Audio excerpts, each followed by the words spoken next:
I do have one little writing, and that's it. Remember that you are only dreaming. Do not allow yourself to go through life sleeping. Keep your eyes wide open and see everything for what it is. There is no need for you to believe in the dream. You can stop pretending now. Feel the stillness that surrounds you. Fall into the silence from which everything arises. There is an essence that is following you around. It moves through everything you know and everything you don't know. Bring yourself back to essence, as if you were ever apart. The mind is a dream machine. It gives life the appearance of movement, and you find yourself distracted from the stillness. But it is only the mind that has distracted itself, for you could never be separate from that which you are. Give up imagining that you exist in separation. Give up imagining that you can reach union. You cannot. You are already in complete unicity with everything. There is not a question of getting there. You are there. Imagine that. So,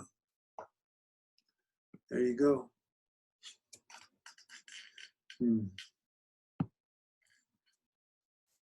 It's important to try and stay awake through the dream and not to just get all sleepy and lost in it and lost in your belief that all of this is real.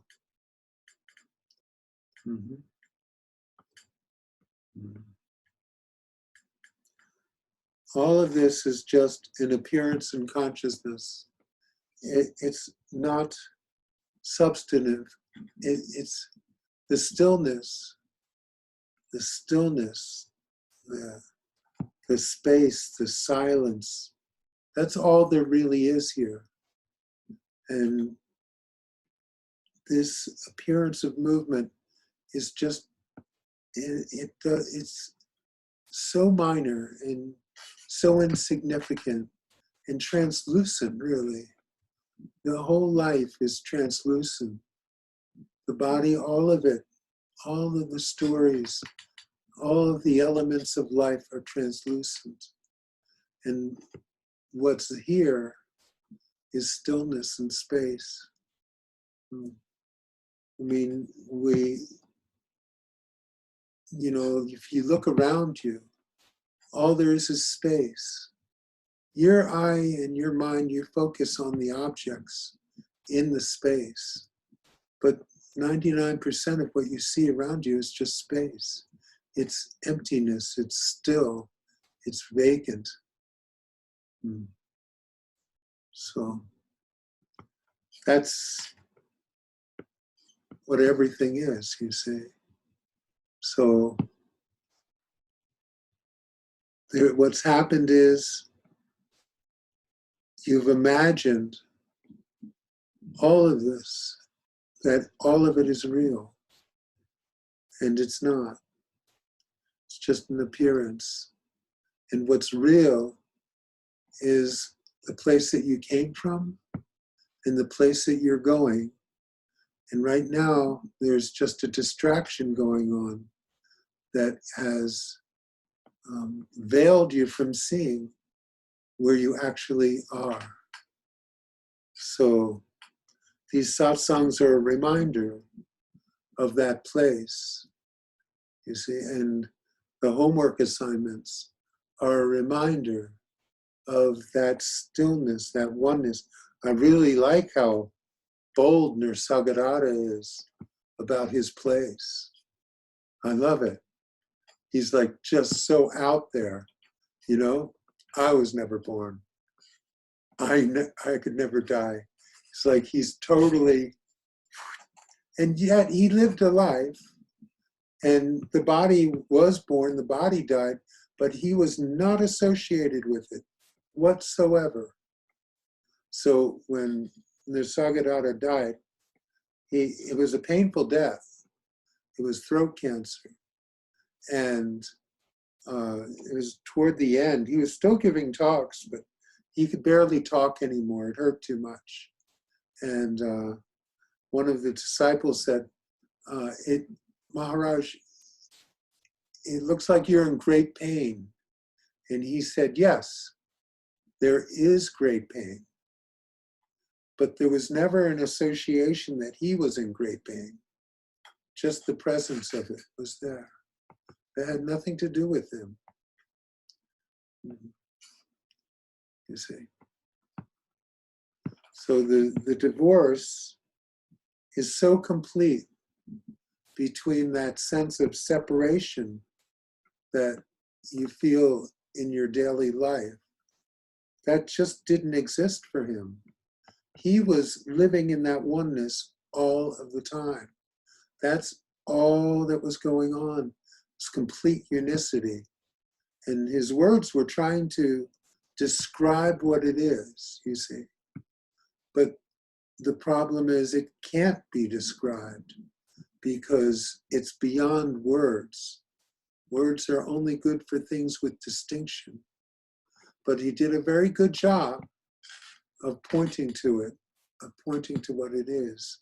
And I think that for all of you, behind what's going on in your life, behind you all of the time, there's that sense of connectivity, complete connectivity with everything.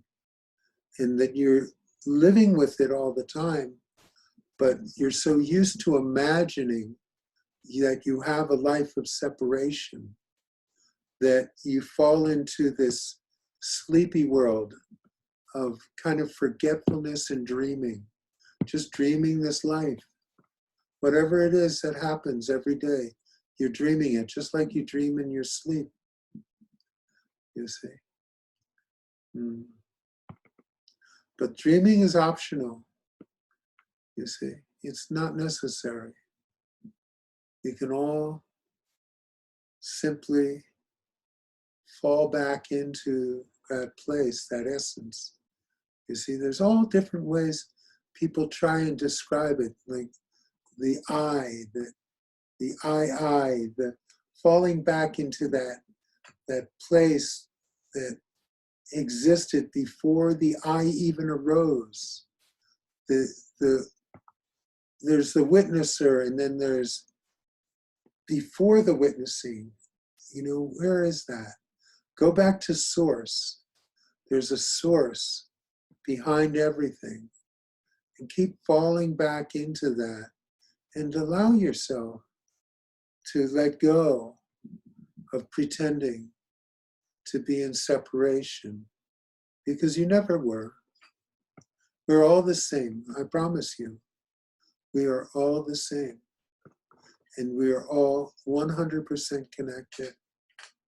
And we're all going to the same place.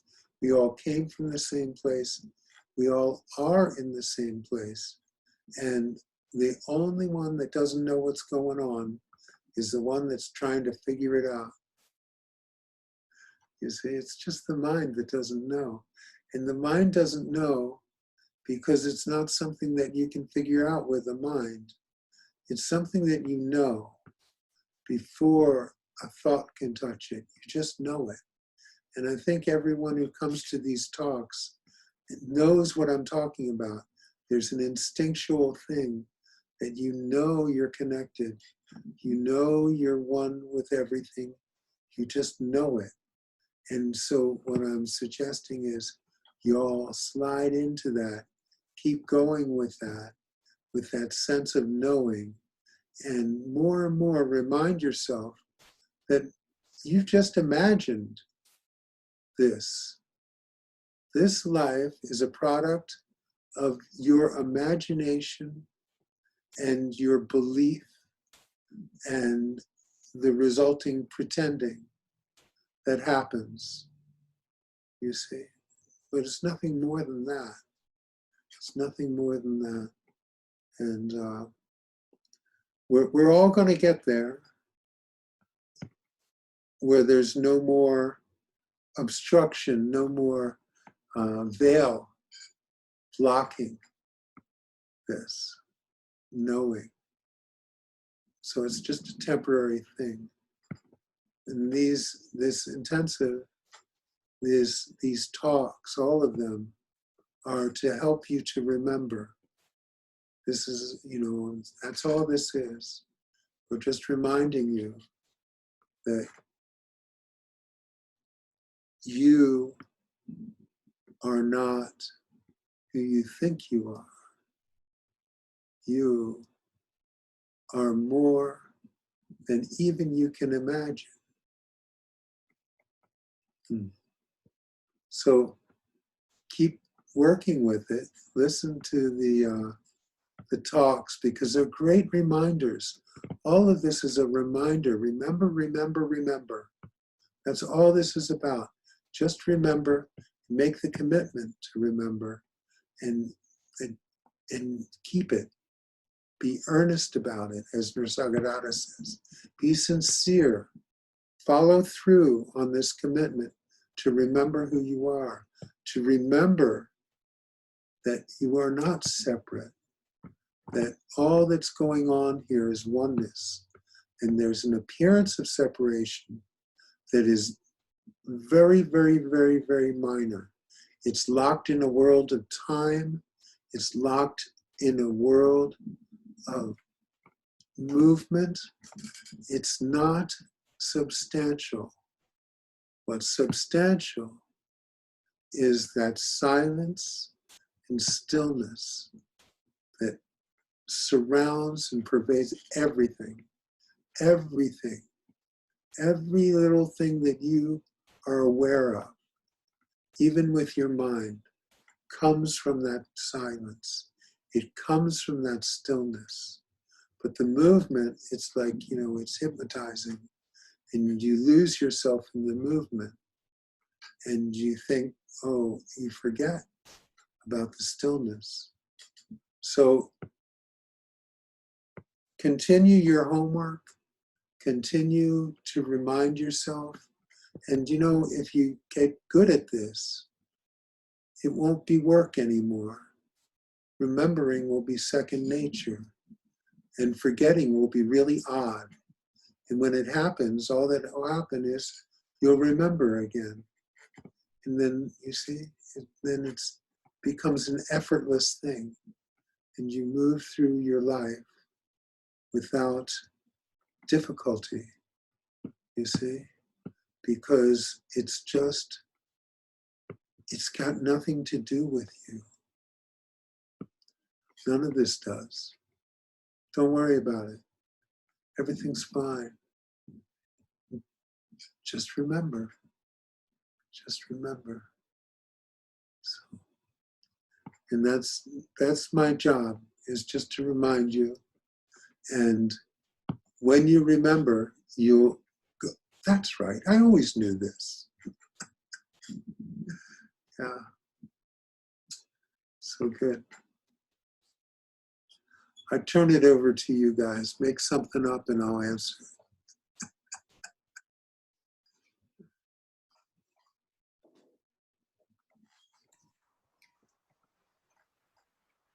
A word that came to mind is mental chatter. Yes. And how that precludes and masks the I that you're talking about, or the am part. Yes. And I can quiet, if I practice with discipline, quieting the mind, with being in nature, music, however you do it, then quiet mind is more peaceful. Is that how we simply, it's kind of simple, right? Yes. Yes. And the chatter is something just to watch. Okay? So the mind's job is to keep the illusion going. The mind is manufacturing all these things. It's a dream maker. So the mind is formulating dreams, and they're attractive and they get all of your attention. You see, Now, if the mind's chatter fails to attract your attention, then it lessens. You see? The mind, it's like when you give it attention, you feed it. It's like if you have a fire and you put some wood in it, it'll feed it. That your attention is putting wood in the fire. And so let the mind do its thing. The mind is going to it likes being in charge. That's its job, is to get you to play with it. You know, you're here to play the dream. It's like if you put on a virtual reality helmet and it's like everything was just pixelated, it wasn't working very well, you just take it off. But the mind is still working pretty good. It still has its functions. It's still getting you to look at this and smell that and taste this and go on and feel this and do that. And you see, and so it's like, ooh, there's a whole world. It's like a ego Disneyland. So do you think the senses can somehow bypass the mind? There are certain senses that arise spontaneously, yes, but then the mind grabs them and defines them, you see? So in other words, you have this original sense of being, this original sense of presence, and then the mind puts your name to it. The mind says what it is you're feeling. The mind says why you're feeling, and tries to, and says, this isn't good, this is good, this I want, this I don't want. You see, then the mind's all involved with preferences, and you go after the things that you find pleasurable, and you try and get away from the things that you find painful. You see, and so to enforce that, the mind creates a sense of fear when something comes up that might not be so advantageous to you. You see? So it's just, there are primary feelings, and then there's reactions to those feelings, which are secondary, and definitions of those feelings, and then there's feelings that are just created through a mind process. You know, if you're thinking about someone and the shit that they said, and why did they say that, and all of a sudden you're really pissed at that person, you see? And so it's like the mind has just, through its processes, have caused feelings to arise. But then, you know, if you, trip a little at the edge of a cliff and fear arises, well, that's a natural, spontaneous feeling, you see. And the mind may go, you stupid idiot, you almost killed yourself. You know, but it's like there's both going on. Now we see the function of the mind is to help navigate this illusion. So to help keep the body safe so that it can survive. So it uses feeling to keep that everything in line. So when things are really good for the body's survival, it gives you the feeling of pleasure. When things are really bad for the body's survival, it gives you the feeling of pain or fear. You see, so these are just natural functions of the mind. Now, the only thing is, you see, those things can go on.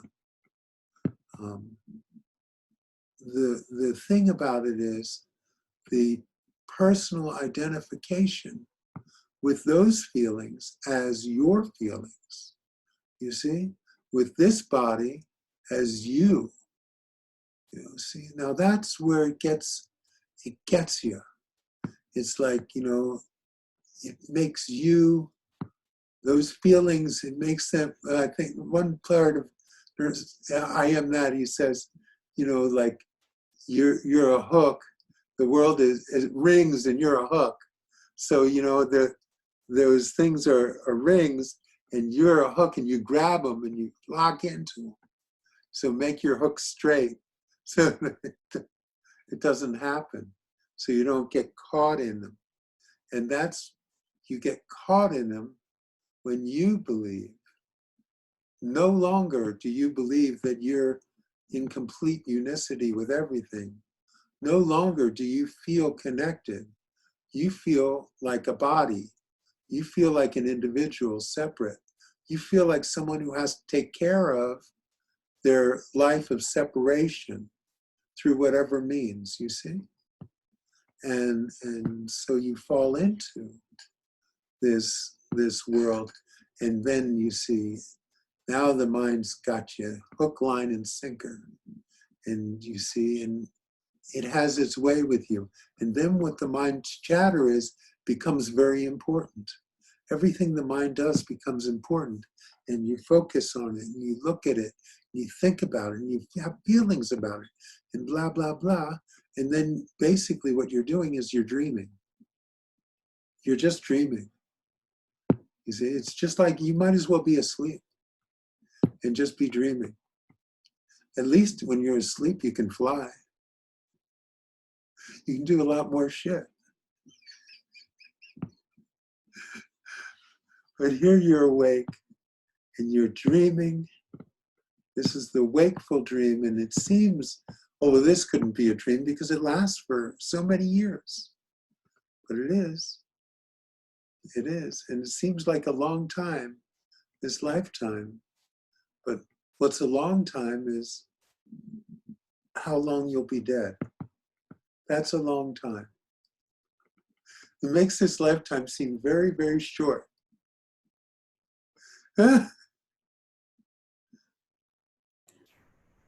Along with the concept, the spiritual concepts, I've been remembering highlights from my life.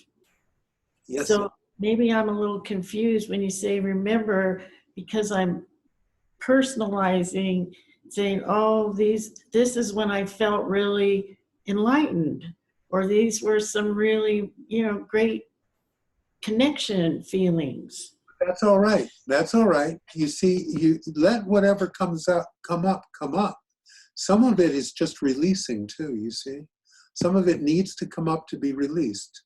So memories will certainly arise that need to just process through this, you see. You're making a transition. In order to make that transition smooth, some stuff's going to come up. Some different memories will come up. You know, I have a memory of being very, very young. And I remember when I forgot all this shit. Some trauma happened and I forgot. But prior to that, I remembered, you see. I didn't think I was going to ever forget. But, you know, God threw me a curveball and I forgot. Okay, so How old were you? I was like 18 months, about. Yeah. Up until then, I was okay. According to this memory, who knows? You can't trust memories anyway.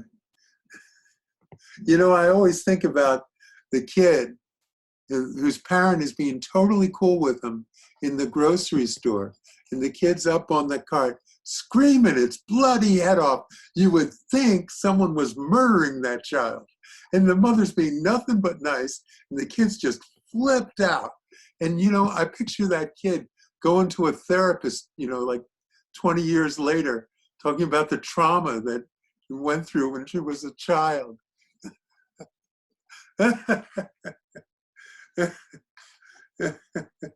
So, you know, memories are they're a shaky thing.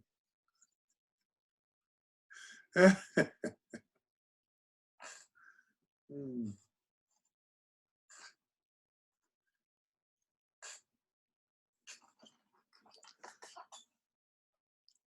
Let's see.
It's me again. Yes. The I am that.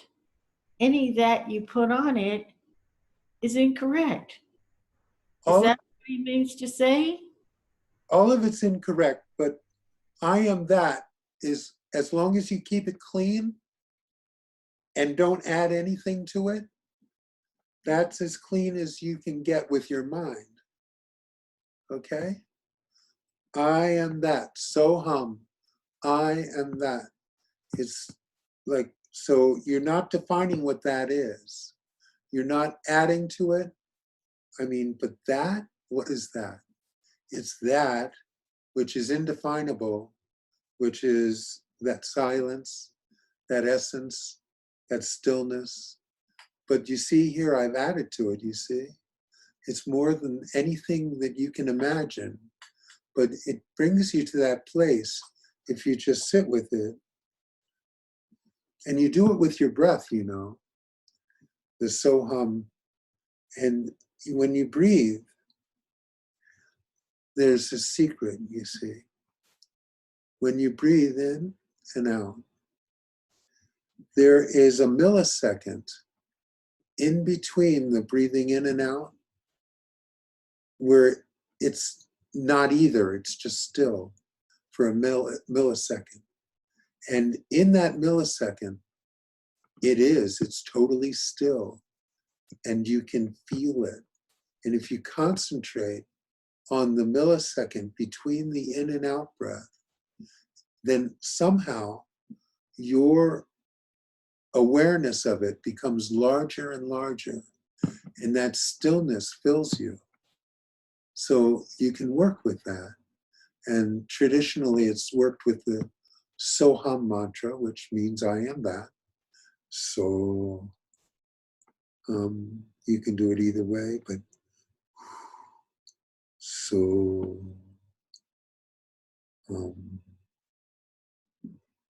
with the breath. And in between each breath, in between on the in between on the out, there's this moment of stillness. And just let that moment fill you as your reminder. It's always with you. Every breath, it's with you. Every single breath, it's with you. It's always with you. That's the thing. This is always with you. And it's just that the mind gets the bulk of the attention.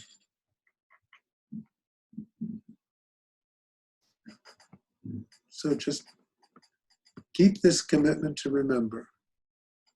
That's all you need to do. And it'll manifest. It'll manifest.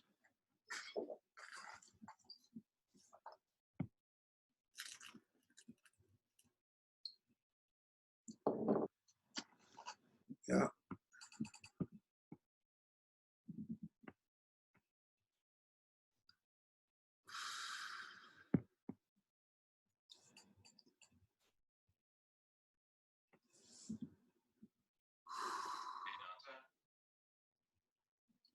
Donald. Yes, hi. Donald, yeah, I can barely hear you. Can you hear me now? Barely. Can you turn it up? I'll try. I can make you out. Try it. See. Just a second. Is that better? Yeah. Okay. I guess the question was regarding karma. Like you talked about it a bit. I think some of your teachers did. I guess what's the purpose of that? Doesn't karma relate to an individual? And so why is it even a thing that's discussed? What was the last part? Like, why is it even a thing to be discussed if it relates to an individual, like an identification with an individual? So what is the purpose of discussing karma? Well, there's two aspects to karma, okay? There's karma that you came in with, that you were born into, that has nothing to do with you. You were just born into it. So an astrologer can look at your chart and read the karma. what's going to happen this life. You see? That's in the script. And those are certain karmas that you were born into that are going to play themselves out.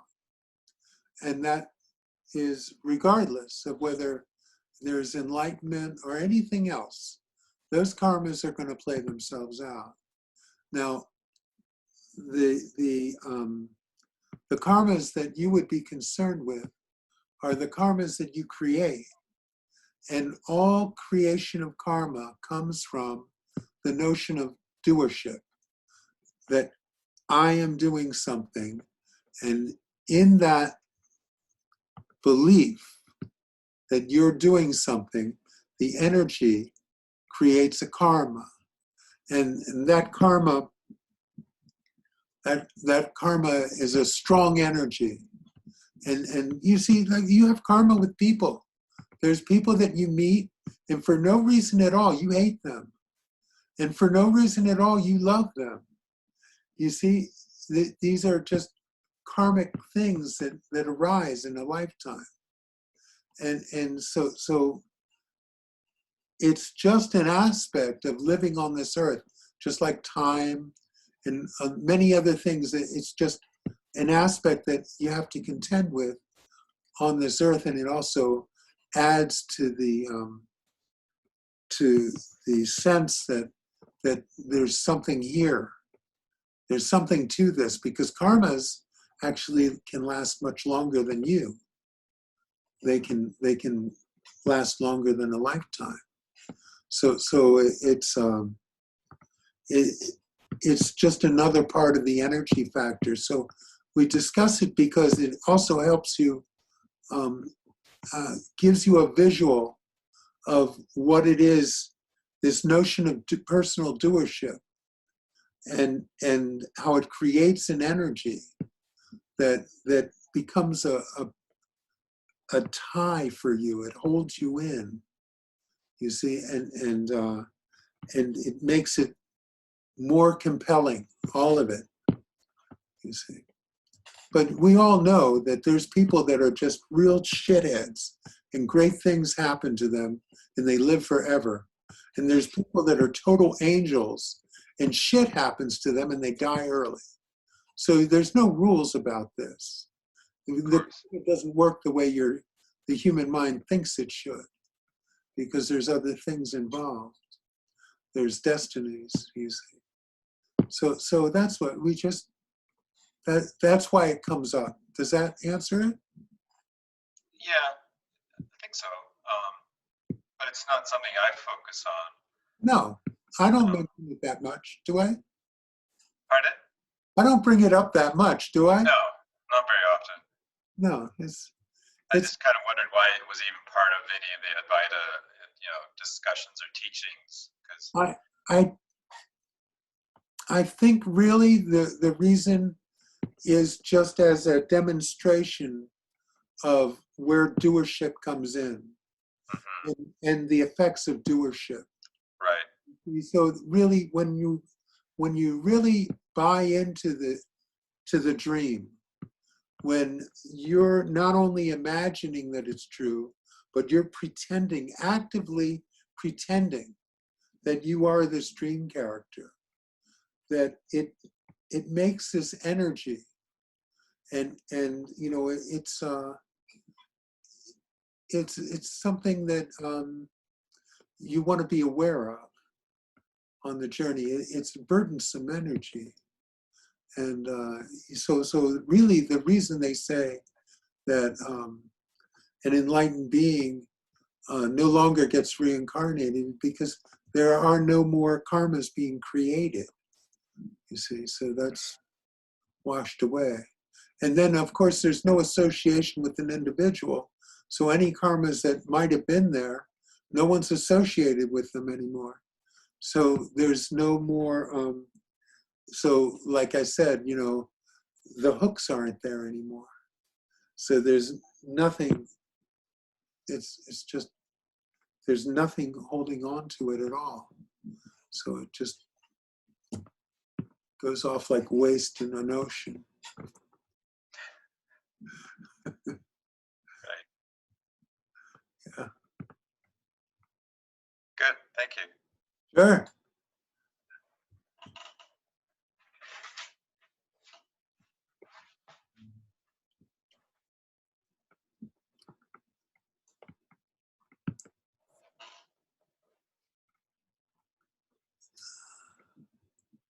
I muted you. I'm learning how to work this thing.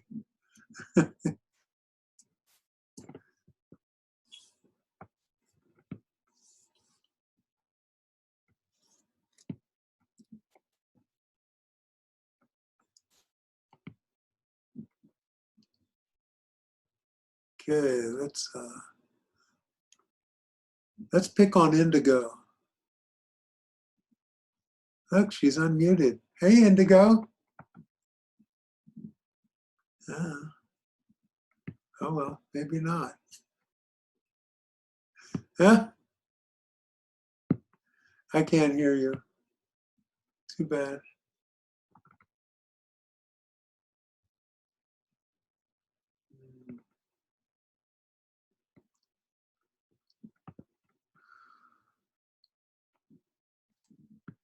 Ananta, Yes.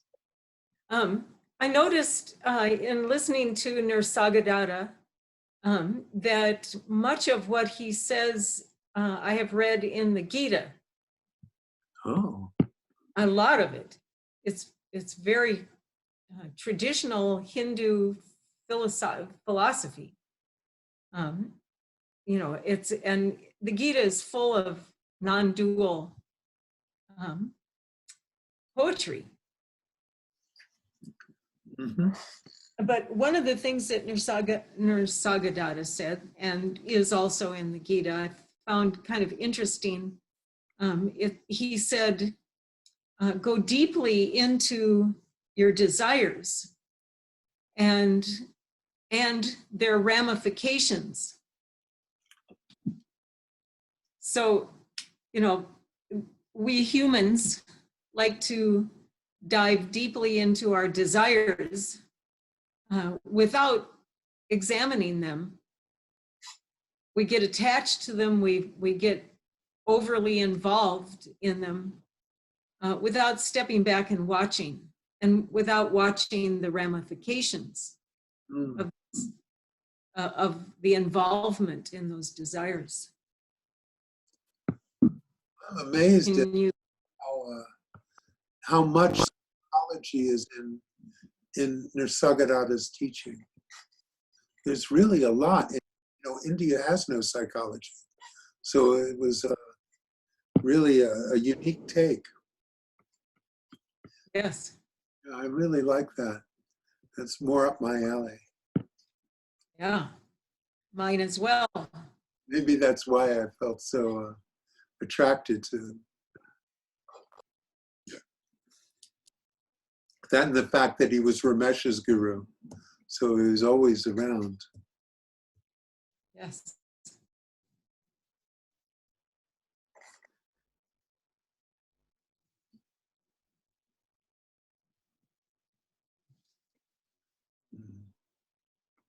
A funny thing occurred to me as I was looking at this of Ramana Maharshi. Can you see it? Yes, I see it. So I was wondering what other country in the world would there be a man who is revered by millions who walks around naked and homeless? Yeah. Only in India. There's not many countries like that. And here are the people who do that, we put them away. Yes, we do. Yeah.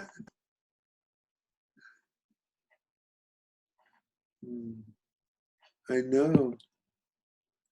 I know. It's true. It's the same thing with Baba's guru was like that too. Nityananda, he just wore a diaper. Same thing, you know, it's like they're just very simple, you see. they don't really own anything. They don't have anything. And yeah. And you get the impression in that video, watching him walk around with practically nothing on, that he has no attachment to the body or what it looks like, or Oh, he had none. He was totally divorced. You know the story of him when he was young in the camp. I think they told it. You know, he all eaten up by mosquitoes and bugs, and someone realized this guy needs to be taken care of. But yes. if someone hadn't done that, he would have just died there. Wouldn't have even noticed. But you know, sometimes God has to.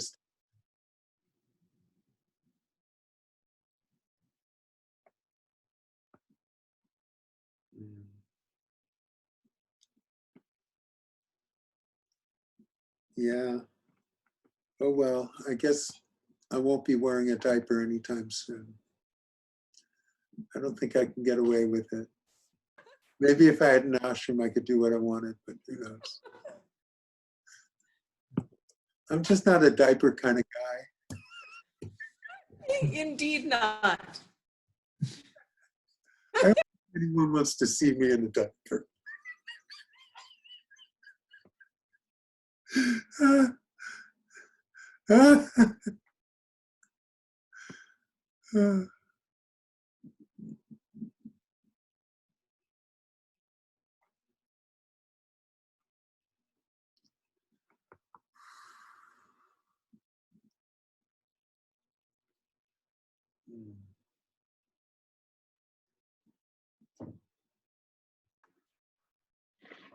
In listening to that video, there's one thing that struck me.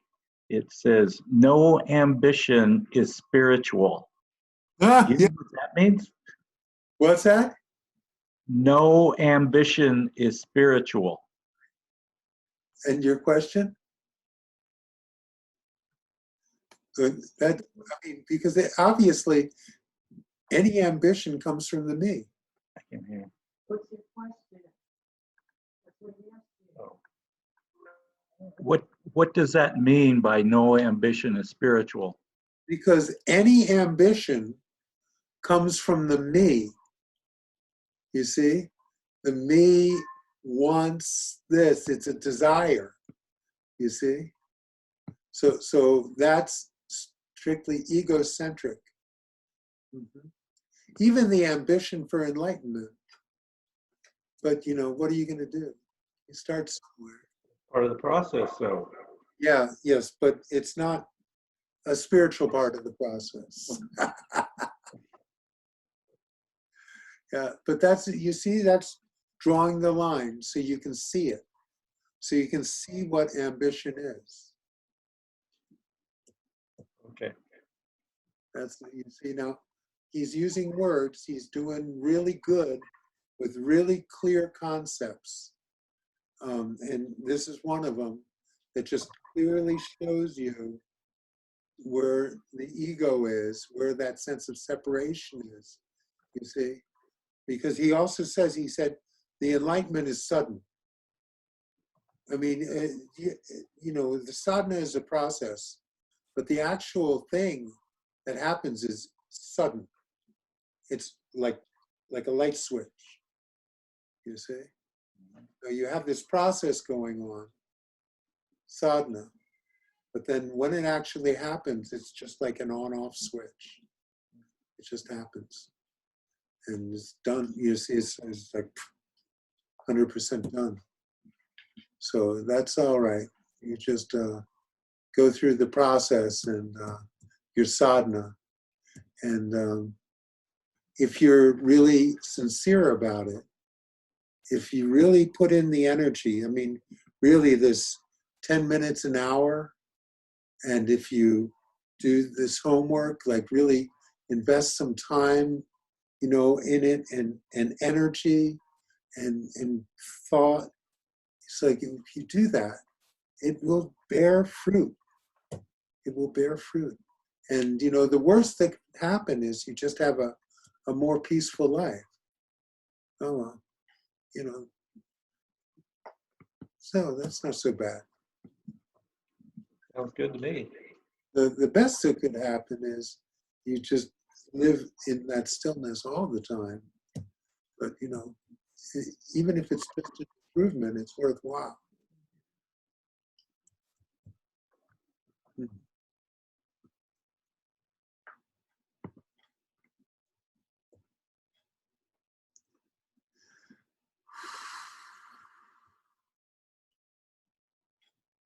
Ananta? Yes. Oh, okay.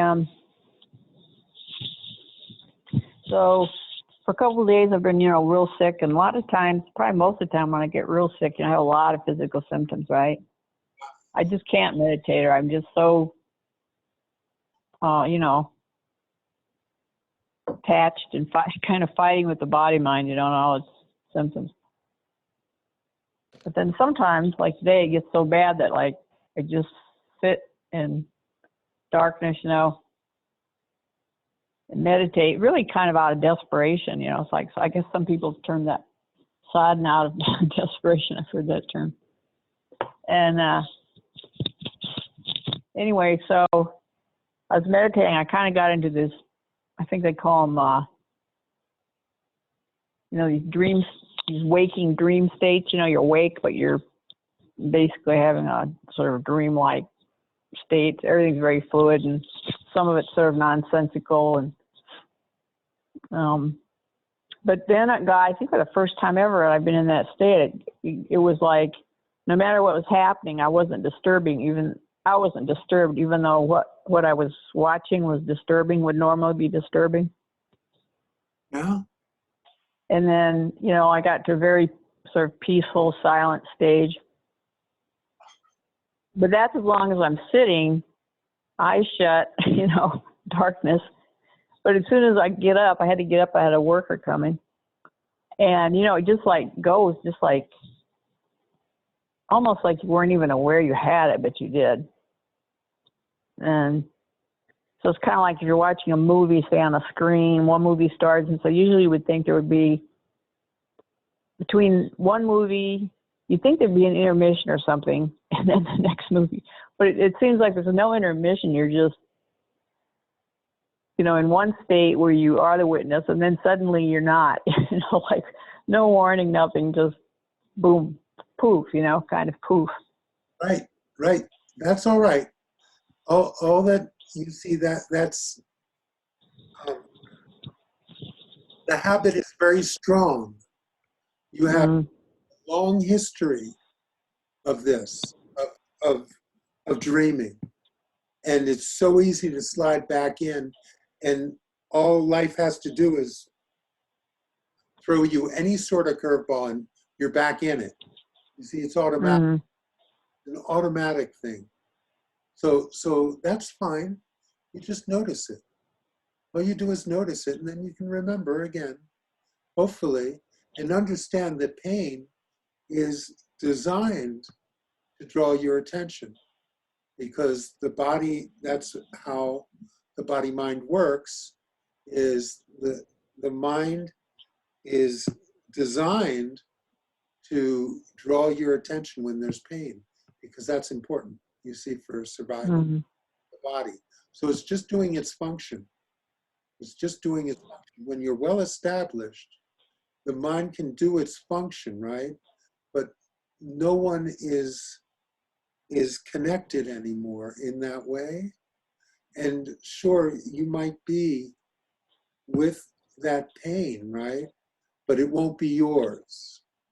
So it'll be like Nisargadatta said, yes, there is great pain, but he never felt like he was in great pain, just that so he was feeling it 100%, but he wasn't feeling it in a personal way. It was just in the space, you see. So only it's different. You see. So keep working with it. It's really great that you are actually getting breaks, it sounds like. Sounds to me like you are getting breaks from full involvement.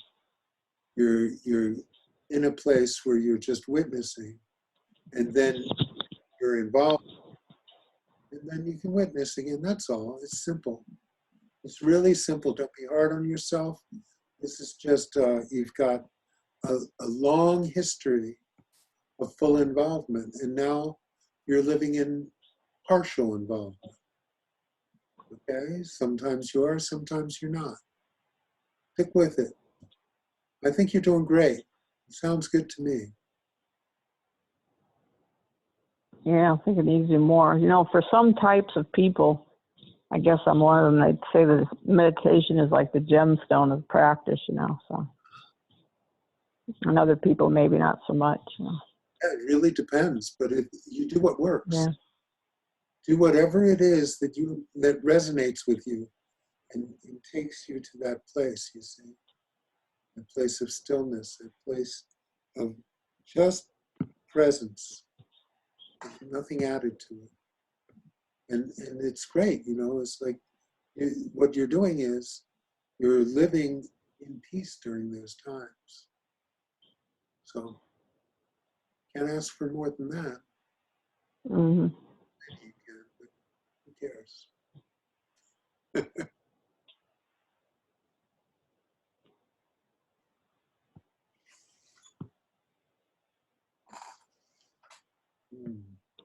And what you were saying earlier, I missed a few words that didn't come through. And you were talking about, I forget his name, the teacher, and you said you liked it because he didn't have psychology or something. I missed a sentence or so. What was your point about that? That Nisargadatta and I am that. He has a lot of psychology going on. Oh, uh-huh. A lot in there that really is, it really is psychology. But, you know, in India, they don't have psychology. When I was Mm-hmm. in the 80s, I think there were like a half a dozen psychologists in the entire country. Of 1 billion people. They don't, it's not a thing in Hawaii. Mm-hmm. Not a thing in India. Psychology.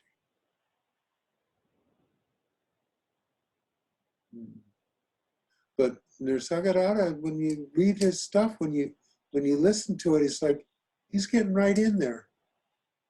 Getting right in there. So I like that because I'm more into that.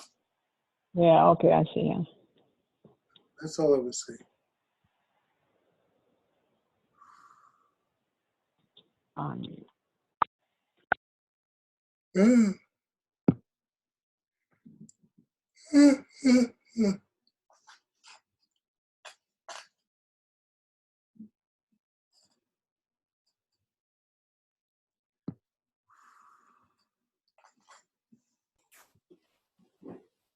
He talks about desire.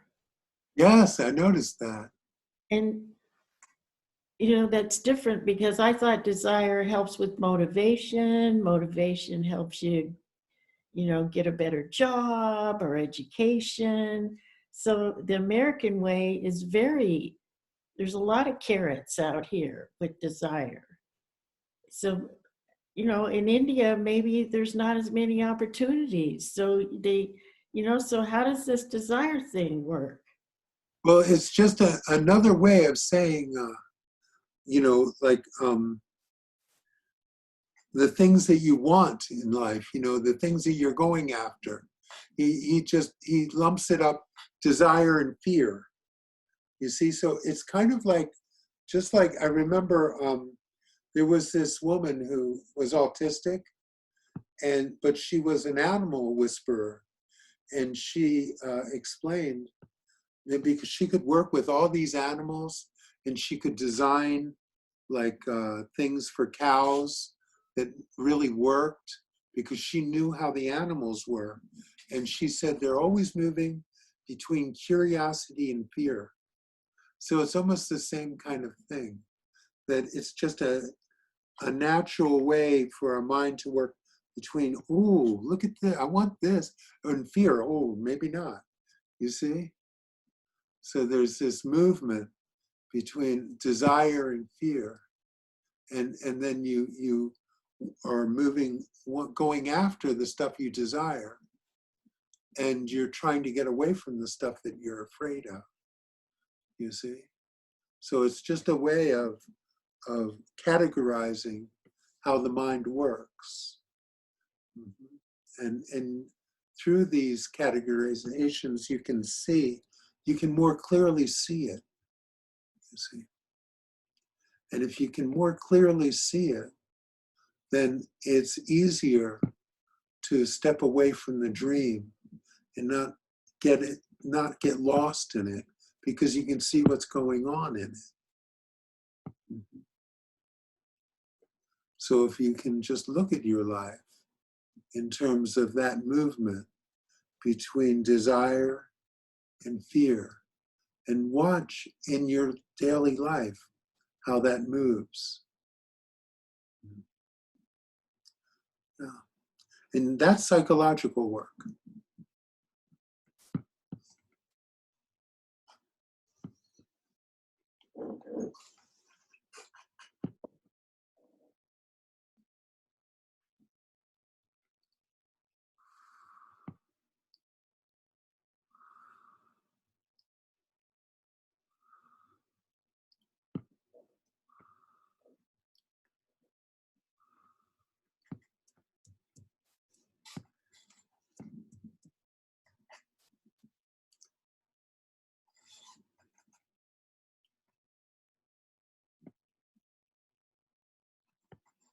So as I mentioned earlier, I was interested in how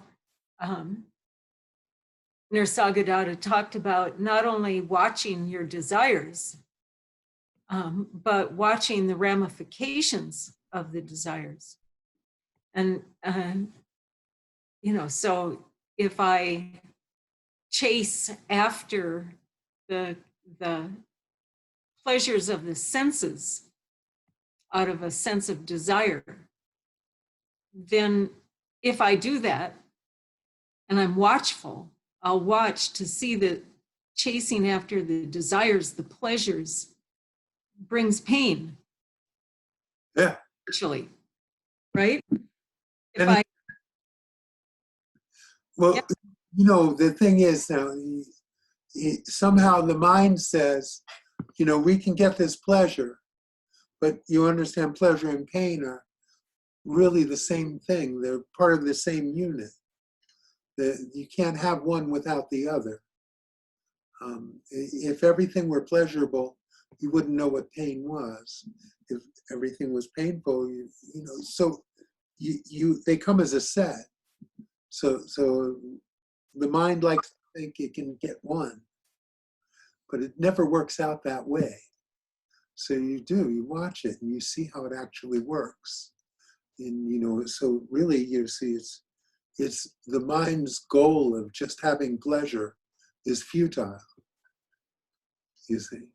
So when you see it clearly, you might be less motivated to put your energy into going after one side of this equation.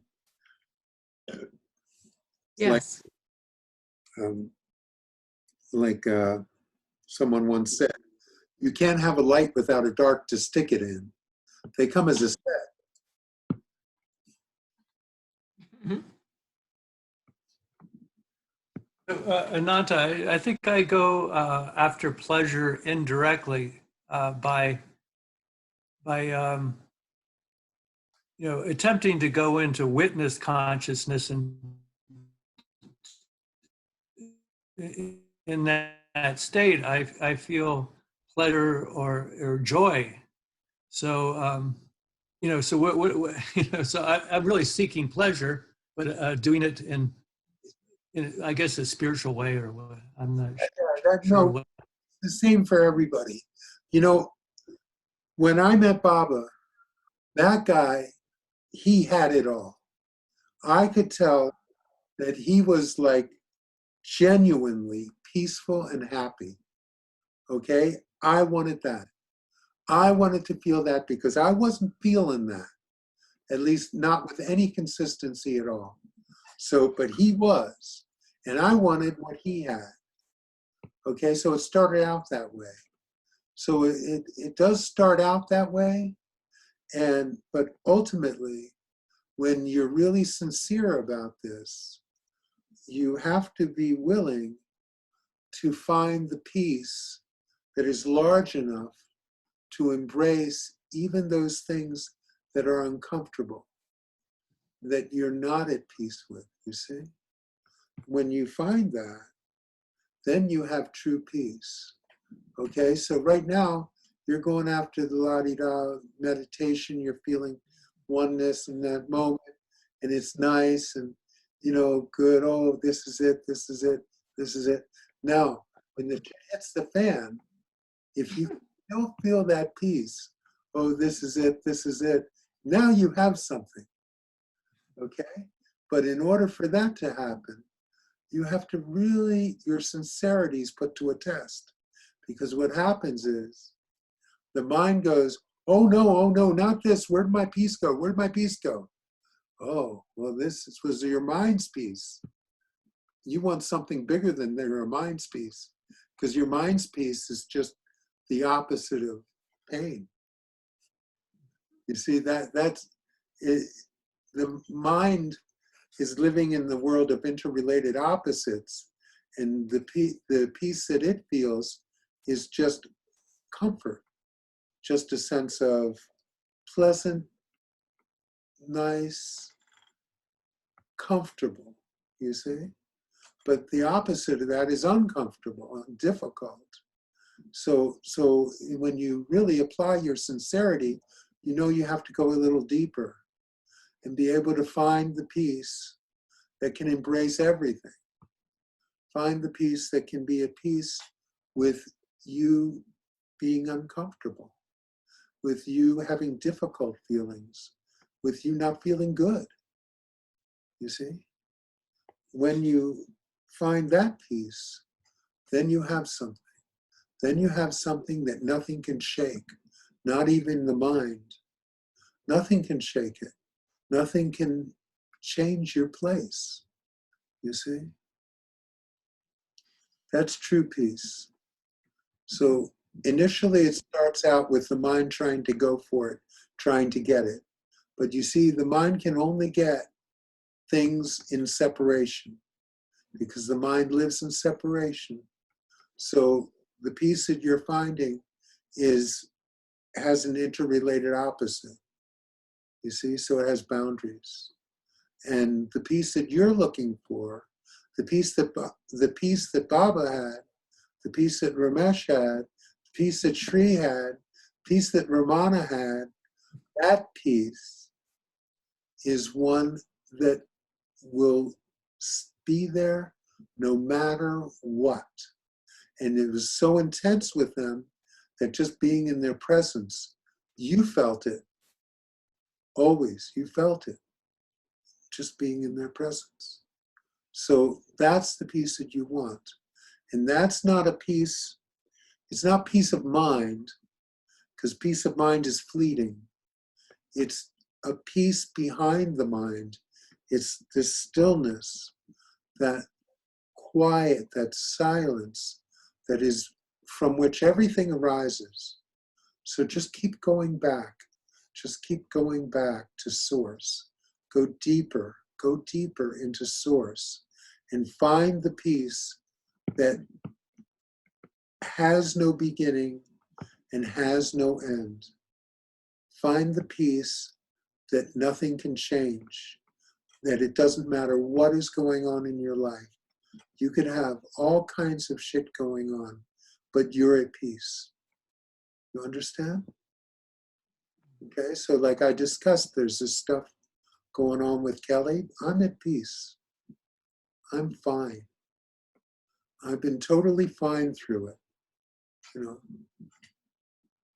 So that's, it's not, it doesn't, I'm not affected. Okay, now there's stress that goes on, but I don't relate to it in a personal way. You see, I don't associate with it in a personal way. So it's a different quality. Just like when Ramesh's son died, there was grief, there was this stuff, but none of it, he didn't relate to it in a personal way. It's hard to describe, but I know what it is. And so what you want to find is a love that's so great that it can embrace even the absence of love, that it can embrace everything. So when you are going after this peace and meditation, notice what happens when that peace is gone and you're in another less comfortable feeling. Where did it go? What happened to that peace? You see, you want to ask yourself and get really, get your sincerity up to a level where you can see the difference between the peace that is the interrelated opposite of feeling uncomfortable, you see, and the peace that is the genuine peace from which everything arises, from which everything came from, which, like I say, it's eternal. It doesn't have a beginning or an end. It does not have an opposite. Everything's included in it. So keep working with it, but call yourself on it when it's not correct. Call yourself on it. I always had my gurus, and I knew from them, from hanging out with them, I knew what that genuine peace felt like. And I knew when I wasn't correct. Like I could see my peace that I was thinking was it was conditional. It was conditional because there was a me involved. When there's a me involved, it's always conditional. So you have to be brutally honest about this and tear through, and you'll recognize it. You'll recognize it when it happens because you've been around enlightened beings. You know what it feels like. It'll feel just like that. That's what it feels like. Thank you. Sure. Thank you.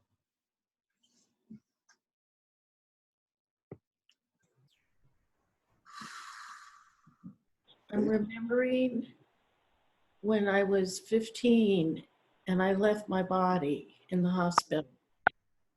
And it seemed like what you're talking about, I was in many worlds at the same time. And I was conscious, yet not present. So is that like a free sample that you talk about where you get, and I didn't know how to explain it except for it felt like I was with the angels. Yeah. And Yeah. totally present. It's almost, well, now, were you in an emergency situation in the hospital? I was being threatened and I just left. Oh. And my mom was there and said, you got to back off whatever you're doing.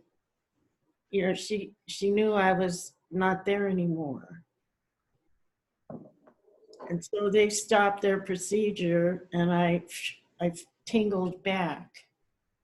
So it just seems like there's an acceptance that happens when it's too much for the body, too much stress, that somehow or another my ego or my whatever knew to break away. Yeah.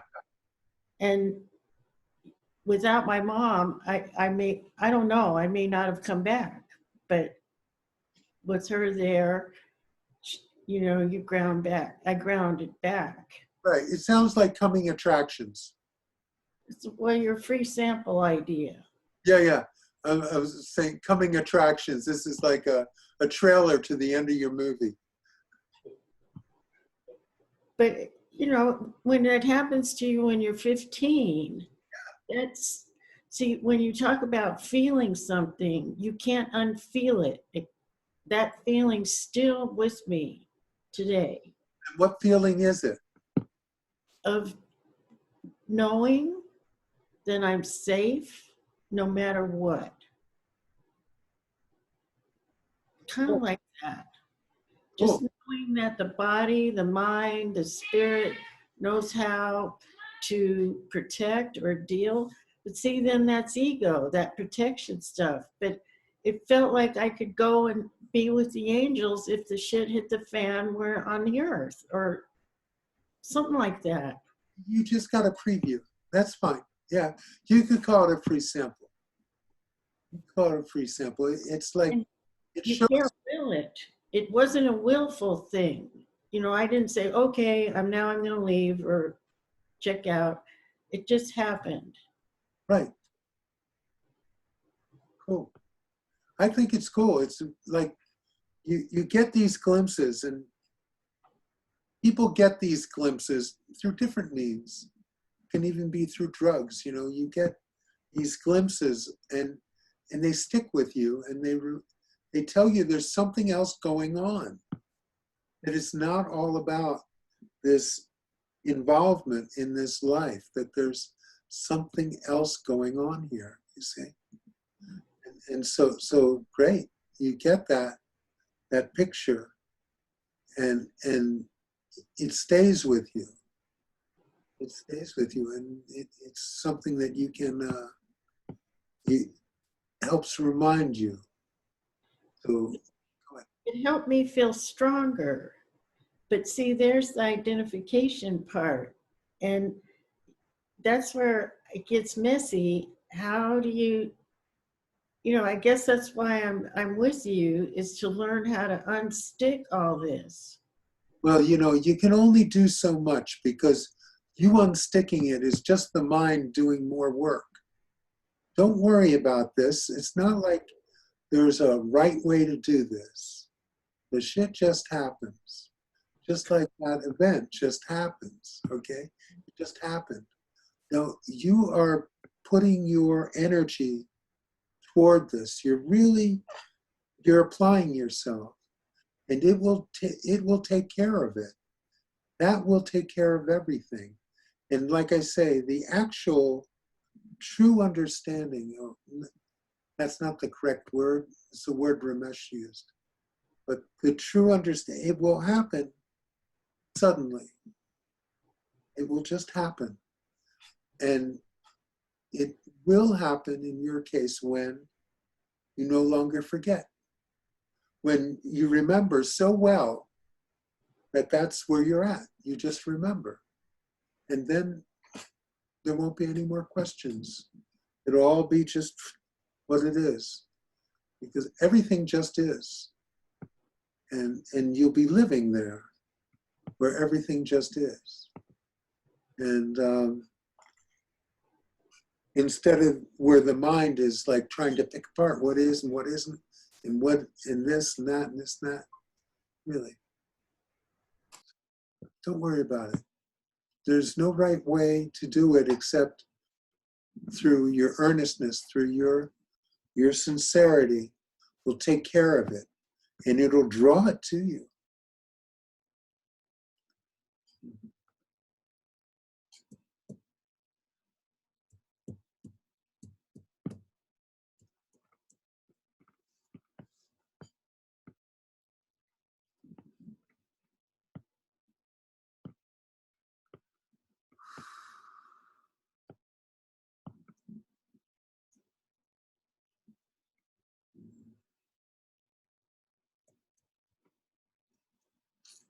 Let's hear from Pam.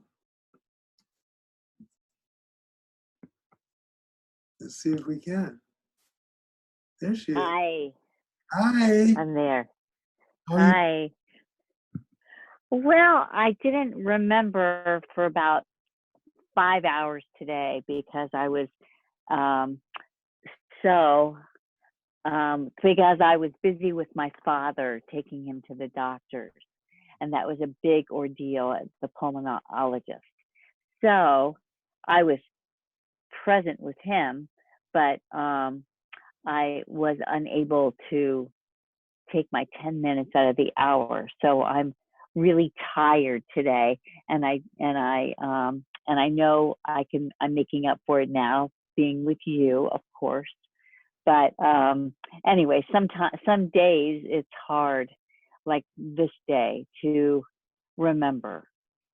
So can you speak on that?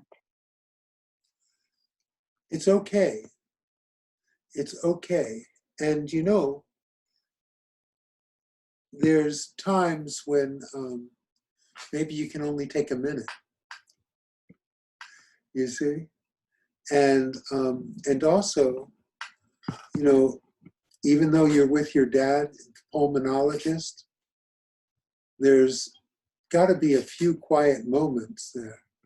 And you know, if you're just remembering in a few quiet moments, he'll feel it too. He'll feel it just being with you. It's not a bad thing. So keep working with it, Pam. And if you can't, you know, if things are just too crazy, that's fine. You just make up for it later, and you remember, like, to get back to it. You see, sometimes things are busy, and sometimes there's things that you really just have to take care of, and they require your full attention. That's fine. That's fine. You see, you came here, you're here, and this is like, you know, almost 2 hours of remembering right there. So that. Well, yeah, because, you know, it was you know, I wanted that time. I missed it. Yeah, so that's fine. You know, it's like, but I understand, and everyone has this in their life. There's things going on. There's things that do require your attention, and you do what you can. Don't worry about it. You know, when I was in the ashram, they worked us so hard. We were working all the time. We didn't have time for meditation. We didn't even have time to go to chants. We were busy. So it's like that sometimes. Sometimes that's your seva, is to take care of your life. But you usually can find the time, and that's fine. That's fine. But sometimes you can't. And so, you know, you do what you can. It's all right. And no one's going to hit you with a ruler. It's okay. So in those moments, because there were moments when we were waiting for the doctor or etc., or waiting for the bus driver from their facility to pick him up, you know. So I didn't have a chance to bring my japa, you know, beads. So what would you suggest for those moments? The soham, like you're talking about, or What do you have? I didn't. Om Namah Shivaya, Soham. What do you have resonance with? Well, sometimes it's soham, sometimes it's Om Namah Shivaya, sometimes it's just Om. That's fine. Just Om. That's fine. And you know what? Just like I got beads in my hand right now. See that? Oh. You don't actually have to have them. The beads are just there as a tool. But I can move my mala without the beads. Okay, that's a good idea, because I'm very kinesthetic, so that would be good. No, the beads there. Yeah. Actually a mudra kind of thing. So, yeah. All right, thank you. Yeah, so that's. Don't make excuses like, Oh, I forgot my mala. I can't do japa. Bullshit. You can do it. You can do it. There's poor sadhus that can't afford a mala. You can be one of them for a day. Okay, good. Good. Thank you. And I think I'm getting 30 minutes of the video in, and then I'm doing other things too. You know, reading reading your writings and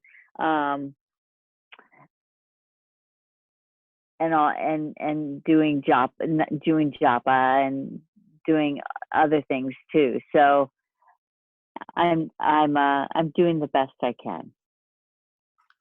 Well, that's fine. That's fine. Yeah, so you are applying yourself. Good. Sometimes it'll be more than others. But as long as you stick with it and keep your spiritual priority, you see? Yeah. And it will take root. If you know, it's like, I got all these plants around now. I take care of them. I've never taken care of plants my whole life. Kelly's always taken care of all the plants. I'm taking care of all the plants now. And I got a little garden in my office. And all these plants are doing great, but they require a certain amount of attention.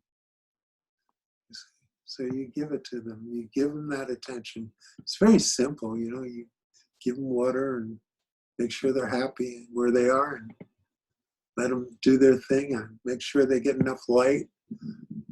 They're like my little pets. You see, they all require some attention. So you give this spiritual thing the right amount of attention and it'll take root. It will. It'll take root. And everything will come to fruition and it'll culminate. It'll happen. It'll bear fruit. But you have to give it the appropriate attention, and maybe one day you can't. But you make up for other days where you go a little overboard. Okay, thank you. Of course, you're welcome. Thank you, Pam. Good to talk to you. Mm-hmm.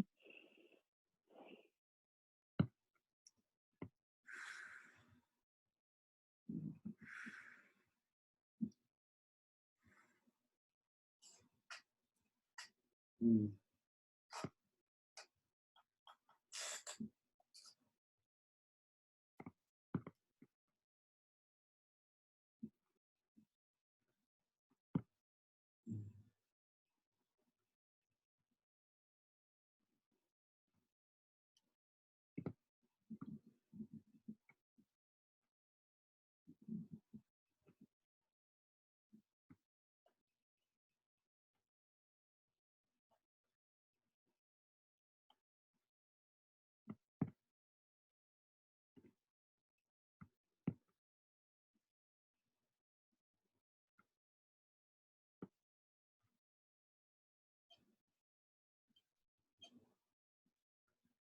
Okay, anything else?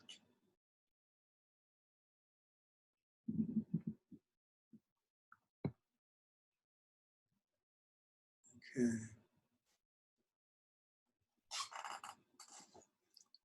All righty then. Well, here's what's going to happen.